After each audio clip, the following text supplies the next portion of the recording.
Question number 2 में matrix A दिया हुआ है in terms of X and B दिया हुआ है इन टर्म्स ऑफ वाई, और एक मैट्रिक्स सी दिया हुआ है वो इन टर्म्स ऑफ एक्स है, राइट। तो ये जो है ये वाला सी बेसिकली, ठीक है।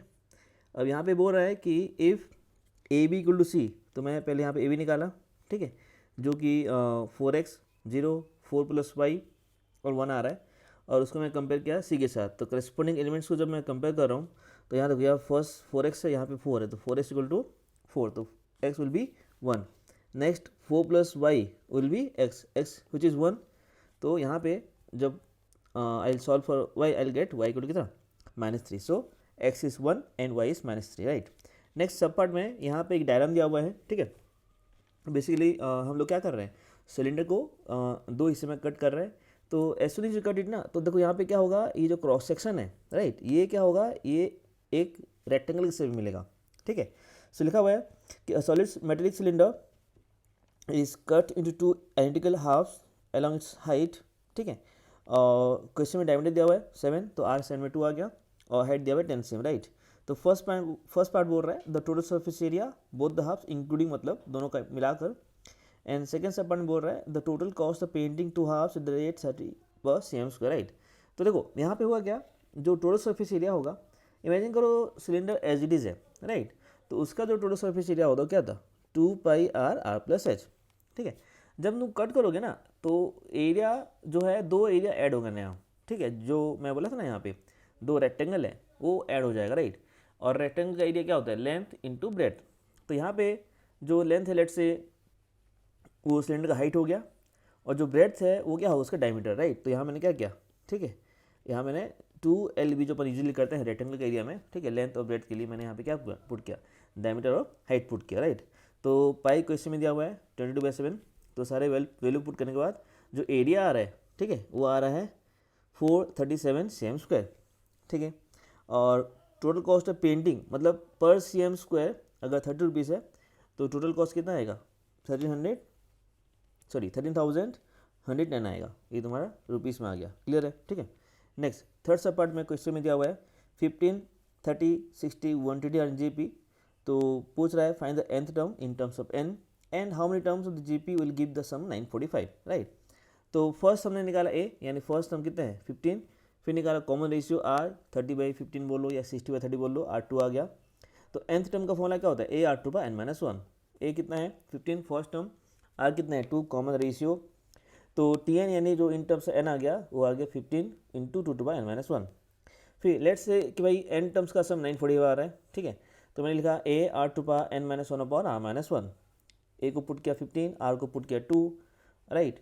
तो उसको सिमुलेट किया तो मेरा फाइनली जो आंसर आ रहा है n = 6। तो इस ऐसे हम लोग 6 नंबर्स को ऐड करेंगे तो हमको सब मिलेगा 945। So this was question number 2।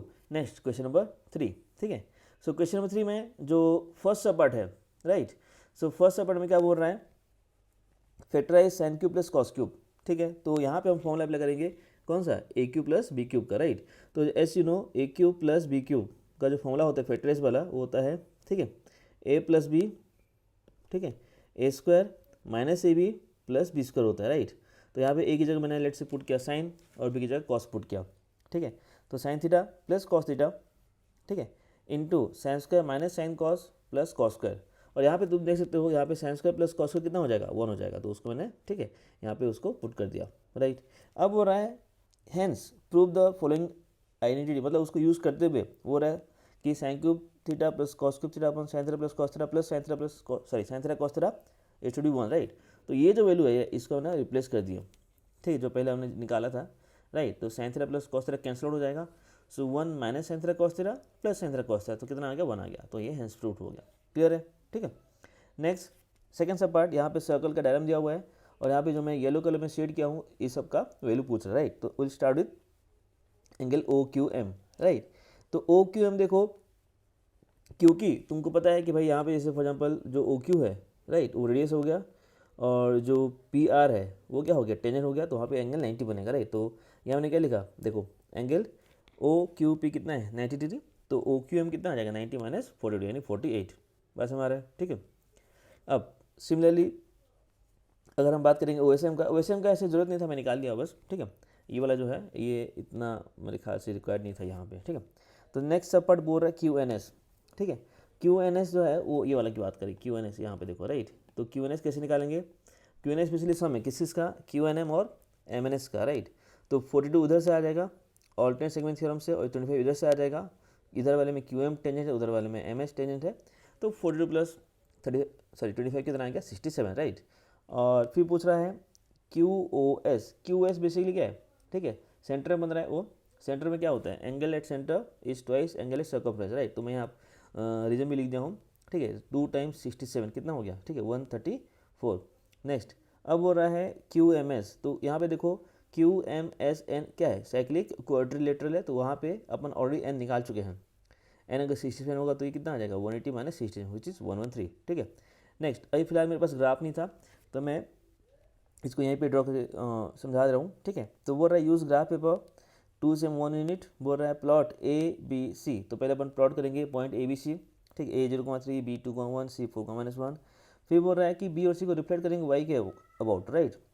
तो बी डैश आ जाएगा, ठीक है, -2,1 यहाँ पे, ठीक है, और सी डैश कितना आएगा -4, ठीक है -1। फिर बोल रहा है reflect point A in the line B B dash. तो मैंने बी बी डैश को ज्वाइन किया, और ए का इमेज अगर लेंगे बी बी डैश के अबाउट, वाई के अबाउट नहीं, बी बी डैश के अबाउट, ध्यान देना यहाँ पे। तो जो ए डैश आएगा कितना आएगा, जो आएगा 0, ठीक है -1। तो पूछा था plot and write the coordinate of A dash right. फिर बोल रहा है join the points A B A dash B dash, join किया हमने एक ऑर्डर में, ठीक है। तो ज्योमेट्रिकल नेम का नाम पूछ रहा है राइट, तो एक स्क्वायर होगा, ठीक है, क्योंकि यहाँ पे तुम देख सकते हो सिमेट्री है, A B B dash A dash B dash और बी डैश का लेंथ बराबर होगा, और जो डायगोनल्स हैं उनके लेंथ बराबर हैं, ठीक है। और हाँ they are 90 degree to each other right, यहाँ पे तुम देख सकते हो, ठीक है, उनके बीच का जो एंगल है 90 डिग्री है, और लेंथ दोनों का 4 यूनिट है, बस हमारा। तो ये ज़्यादा अप्रोप्रिएट एक आंसर क्या होगा, ठीक है, स्क्वायर। ओके, सो मिलते हैं अगले वीडियो में, ठीक है, बाय बाय।